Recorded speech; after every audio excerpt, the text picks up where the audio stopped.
peut s'en sortir et faire chuter le chômage avec un développement économique durable. C'est la conclusion du cabinet Deloitte au terme d'un travail de 5 mois réalisé par 4 consultants. L'étude retient 10 secteurs prioritaires car ils ont les plus forts effets d'entraînement sur l'économie guyanaise. Ils peuvent créer plus de 4000 emplois par an et absorber la croissance démographique.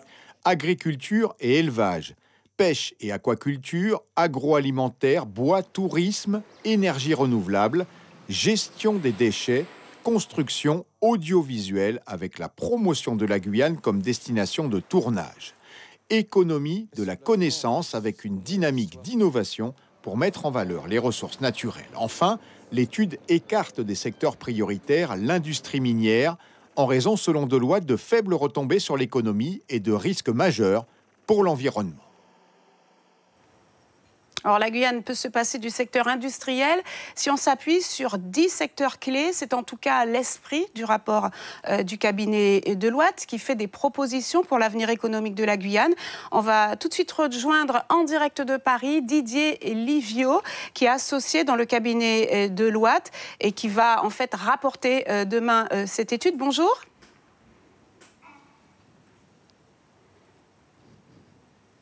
Bonjour. Alors vous allez présenter ce rapport de 500 pages demain aux parlementaires. Vous dites dans le rapport qu'on peut par exemple créer 10 000 emplois en 15 ans avec l'économie de la connaissance autour donc de la recherche et de l'innovation.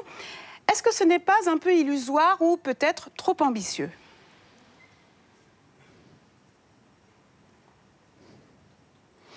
Non, l'objectif pour produire le choc économique qui est attendu en Guyane serait de produire 4000 emplois par an.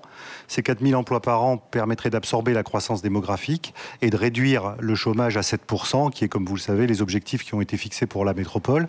Et on pourrait faire de la Guyane vraiment le premier territoire capable d'atteindre ces objectifs-là. Pour réussir à faire cela, il faut mettre en dynamique ces 10 secteurs. Quand on regarde notre étude, il faut 270 millions d'euros de valeur ajoutée par an pour réussir ce défi de créer 4000 emplois par an. Et quand on décline ces 270 millions d'euros dans chacun des secteurs, c'est tout à fait possible parce qu'on voit qu'il faut 10 millions dans l'audiovisuel de valeur ajoutée supplémentaire, 15 millions dans la pêche, 100 millions dans la construction.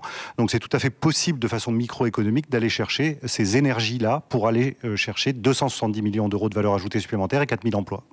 Alors, vous écartez l'industrie aurifère comme secteur porteur dans votre rapport.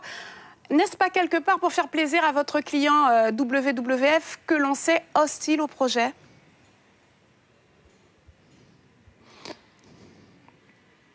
Non, nous avons conduit, et c'était un élément clé de notre intervention, cette étude de façon totalement indépendante.